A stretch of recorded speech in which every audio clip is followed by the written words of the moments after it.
This one's hard because I think the peace is due to the fact of not talking. Yeah. I don't think it's due to anything really but that. It's the fact that that's them over there and we're over here. Yeah, I think we coexist peacefully, but that doesn't mean we're progressing together because we both are just minding our own business. Yeah. But we really shouldn't be because we're both living in the same society that is oppressing both of us in different ways. Mm-hmm.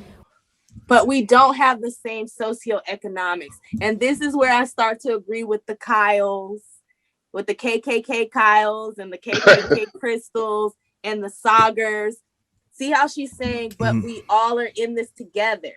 But we're not, because Japanese, Chinese, and Indian Asians have more money than white people. So socioeconomically, we are not in this together. You were in a whole different class. A whole different tax bracket. Yep. So it's different. It's apples and oranges. I need you guys to understand that it's apples and oranges. So yes, do you experience prejudice? Yes, but was there a system set up specifically for you to fail? No, there was actually systems set up specifically to make things better for you. Like they said, creating the model minority myth. The fact that the AAPI community has gotten an economic empowerment act since Clinton's era. The fact that they get, the Asian community is like 3% of the population, but they get over 6% of the business loans, where Black people are 14% of the population and we get 1% of the business loans. Okay? So how is this the same? Show me how this apple and this orange are the same. Y'all got anything else? I know Mud wanted to finish it up, but I had to throw that out there. It's a little bit different for the Asians who were over here before 65. Like they went through some strife, and that's probably why the Japanese. Let's say before 40, outside of the Japanese. Yeah. It's like 45, because after World War I, they actually weren't they accepted, and then World War II, then shit happened with the Japanese, and they got interned. Well, the Japanese have like a different trajectory than the Chinese. The Chinese went through some bullshit in the beginning, and then they got excluded, and they over time kind of worked out for them. The Japanese and the Indian Asians, they fought to be white people pretty much off rip. Well, the Indians didn't really come against any significant numbers until 65. Yeah. And like Kamala's mama was here before, but she's like on the same level of Barack Obama's daddy. Yeah. They're one of those small percentages of those education visas are different. Yeah, that got to come here. Yeah, before 1965. Please go ahead, Mud. I'm sorry. Yeah, I'm not going. Those little, smattering of like college students. It's a little bit different. But if we're talking about like people who were, who just immigrated, just regular. Yeah. The Japanese, like they faced discrimination, but they were able to like build their own thing economically, and they were kind of left alone until World War II. And then that's where they really got to, got that work. Yeah, they got a wake-up call, I guess, or their Japanese wake-up call. Yeah, and then like if we're talking about those groups, it's a little bit different, but it's probably why those Japanese who have been interned have been supporting our fight for reparations. And we haven't really seen that amongst these other Asian communities. Because they all came after 65, after we did all the heavy lifting. After we took all them ass whoopings. After our heel took all the ass whoopings and all the beatings and all the murders, then y'all show up and say, shut up, niggas, get over it. We got here and we made it. Why can't you? Because we fought so white people would get their boots off people's necks.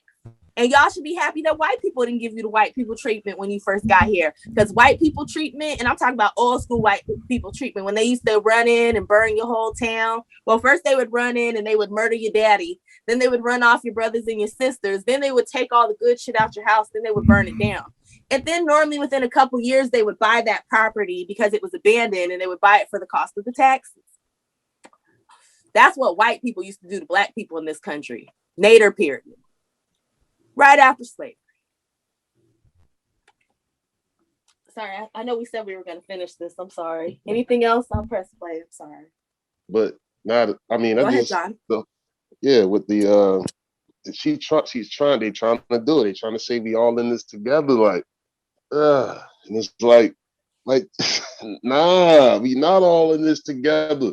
And trying to link our oppressions like as a similar oppressions and stuff. It's not. They don't. Asians is then, as you said earlier, like there is no systemic racism against Asians. They deal with prejudice and bigotry and stuff like that, surface level shit. But systemic racism is we're gonna burn down Chinatown now. We're gonna burn Chinatown down. We're gonna freeze all the Chinese bank loans. We're gonna burn all this shit down, take the shit, and really start wilding on you, really cut you off economically and do all this other shit to you. They don't, come on, that's not their story. And then the whole thing. Oh, sorry, go ahead. Please. Sorry, John, I hate to cut you off, but I just want to say with your story, what you just said then. Now imagine if white America did that to Chinatown. How fast would the Chinese government jump in and say, no, you can't do this to our people, even if they are now American citizens, but they still are Chinese people, and you can't do this. Even if you've been here for 100 years, you're still backed by a government, even if you're not a Chinese citizen. On that type of scale. Like if they start killing Chinese people in mass over the next few years, the Chinese government would speak out and say something. It might be a fucking war. Like what happened with the Italians. When they hung those Italians, they had to apologize to the Italian government and they gave the family members reparations. Yeah, and then I was going to say, like, and then it was also like, I remember Tony DeLaramie from TD Media Hip Hop did something where he did the research where it's like after the Korean War, how it was specific, like after the Korean War, like the shit that the United States government did to give like South Korean immigrants like a leg up in this country, like in the 50s and 60s and stuff like that. That shit is crazy. Like it's like they had their own little New Deal coming over here. Like, so, I mean, like this shit is like I don't know.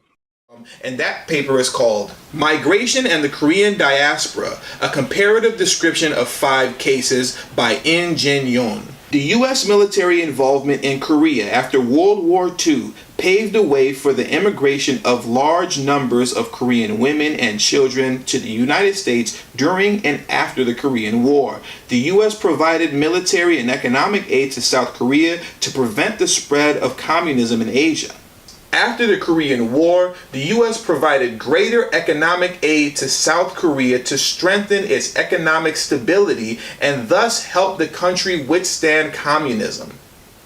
The U.S. also became Korea's primary supplier of capital and technology, as well as its largest overseas market, helping Korea to build an economic infrastructure and the foundation for a free market economy, essential for Korea's continuing economic growth. Starting from the early 1960s, Koreans started export-oriented economic development and the country's standard of living improved steadily. During this period, higher education expanded rapidly, producing a highly educated urban middle class. Members of this class maintained strong motivations for social and economic upward mobility, but they could not all realize their goals in South Korea because of the nation's limited resources and opportunities. After the U.S. opened its borders to increase international migration in 1965, Koreans began to migrate in search of better economic and educational opportunities. Political and military dominance of the U.S. over South Korea extended to cultural dominance, and between 1945 and 1965, about 6,000 Korean students went to the U.S. to seek higher education at colleges and universities. Many of them settled there after finishing their studies and laid the foundation for future chain migrations from their homeland. The first wave of post-1965 immigrants included a high portion of professionals, particularly medical practitioners. These highly educated and skilled workers were preferentially admitted to the U.S. via occupational visa categories until 1976. As more Korean immigrants became U.S. citizens, they began to sponsor their family members' immigration through family reunification preferences. Now let's really take in what I just read and digest it. After the Korean War, the United States literally rebuilt South Korea to the point to where it was so economically sound that there wasn't enough opportunity for all the professionals that were developing in Korea. So much so to the point that the US opened its borders, particularly to allow the professional class to come into the US and to create an economic foundation for themselves that would then lead to them bringing in their family members in and a chain of other family members in, that when they arrive to the US, they already have a sound economic base to stand on. What I'm telling you is that when you're going around Koreatown here in Los Angeles or anywhere else in the country, don't let anybody fill your head with foolishness that these were poor people that came to the United States and pulled themselves up by their bootstraps. And furthermore, in between 1945 and 1965, Korean students were allowed to come into the United States to pursue higher education. All the while, in that same time period, you couldn't even use the bathroom next to white people. You literally couldn't take a dump next to the white man in between that same time period that the US government had allowed 6,000 Korean students to come in to pursue higher education. Yep, that's how they got in the hair industry. That's how they took over the hair industry. Yep. Government. This is Chosun, one of the most respected newspapers in South Korea. And it's inside the archives of this newspaper that I discovered a document from 1965 in which the wig manufacturers in Korea convinced the Korean government to ban the export of raw hair, making it impossible for anyone to manufacture wigs from the highly desirable Korean hair population, except for the Korean manufacturers themselves. And 6 months after the Korean ban on the export of hair, the United States government banned the import of any wig that contained hair from China.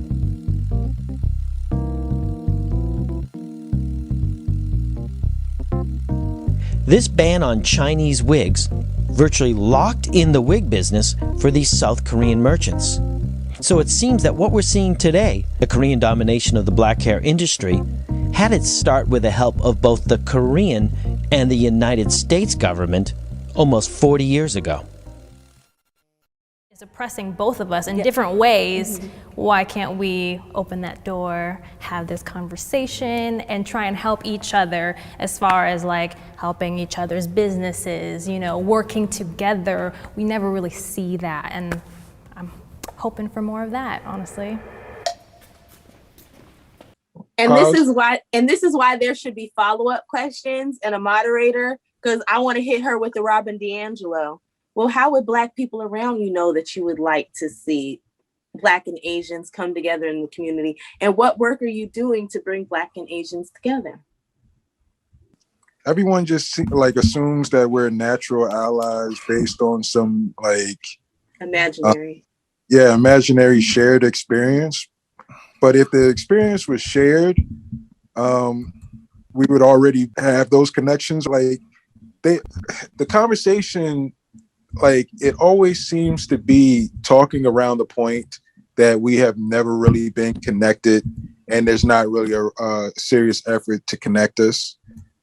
I mean, I think that we really need to just like kind of come to terms with that, and maybe there just isn't going to be an alliance, and we need to accept that fact and maybe start from that point and then come together later on and be like, okay, we do need to align on these certain terms. But as of right now, it's just not happening, and we need to stop lying to ourselves. Like there's some alliance here. That's true. That's very true. We got to stop playing this game, this mental gymnastics of somehow we're working together, and we're not working together at all, you know. And again, what are the institutions doing? That's the biggest one for me. Because that's who you are. I'm sorry. At the end of the day, who you are is your institutions. And for Black Americans, we're being poorly represented. That's why people don't realize that the majority of Black Americans want reparations and would like to have a conversation about what should be done to help Black Americans. Like That's Mm-hmm. I'm sorry. Go ahead, guys. I'm just, like I said, our institutions aren't serving us well. But when I look at other people's institutions, when I look at the Latino caucus, when I look at Latino institutions, they are promoting and strictly focused on their own issues. They're not talking about Black people when they talk about their issues. So you as a Latino person, if you feel like there should be an alliance between Blacks and Browns, you should be reaching out to your leadership and these people who are in charge of your organizations and telling them that you as a person want to see them doing more to ally with Black people. And that goes for every other group. Go ahead, Matt. Yeah, I was just gonna say, like you said earlier, also, like, not just that our institutions aren't representing us, they are kind of selling us out to also do the work of these other groups and work in their interests. So it's not like there isn't an attempt to build the coalition, at least from what our leadership is doing. It's just that no one is also saying, no one is also saying, okay, well, what do we have to do to actually benefit the Black people? Like, no one is actually saying that. Not our leadership and not their leadership. Yep. How many people from the Asian caucus have signed on to reparations? Listening to Reset Race, you're now tuned in to Reset Race. You're listening to Reset Race, you're now tuned in to Reset Race. Put them back on the grill again. We grilling them, put them back on the grill again. We grilling them, put them back on the grill again. We grilling them, back on the grill again. We grilling them, You're listening to Reset Race. ADOS need reparations to make America great. You're tuned in to Reset Race. We no longer starving while others eat off our plate. No. You're listening to Reset Race. Be focused on our justice claim. We know what is at stake. You're tuned in to Reset Race. You'll find out who really about justice and really who fake. Lineage go back to U.S. Southern plantations. Lineage, Jim Crow and mass incarceration. Redline and lynchings. We are old from this nation. You're not about justice if you ain't for reparations. MG the wise one. Cousin mother intellectual. Samantha bringing fire. Anti-Black, we pressing you. No permanent friends and no permanent enemies. The backbone of the country. To win, you need our energy. You gon' see. Listening to Reset Race. You're now tuned in to Reset Race. You're listening to Reset Race. You're now tuned in to Reset Race. Put them back on the grill again. We grilling them. Put them back on the grill again. We grilling them. Put them back on the grill again. We grilling them. Back on the grill again. We grilling them. You're listening to Reset Race. ADOS need reparations to make America great. You're tuned in to Reset Race. We no longer starving while others eat off our plate. No. You're listening to Reset Race. We focused on our justice claim. We know what is at stake. You're tuned in to Reset Race. You'll find out who really about justice and really who fake. Until you do right by me, everything you think about is gonna crumble.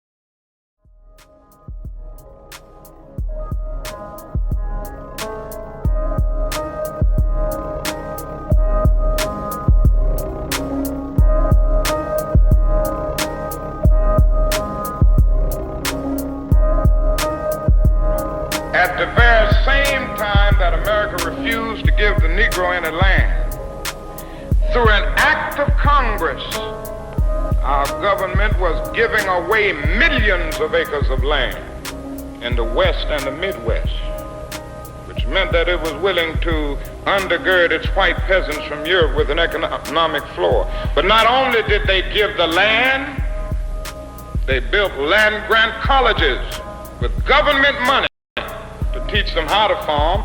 Not only that, they provided county agents to further their expertise in farming. Not only that, They provided low interest rates in order that they could mechanize their farms. Not only that, today, many of these people are receiving millions of dollars in federal subsidies not to farm, and they are the very people telling the black man that he ought to lift himself by his own bootstraps. And this is what we are faced with, and this is the reality. Now, when we come to Washington in this campaign, we are coming to get our check.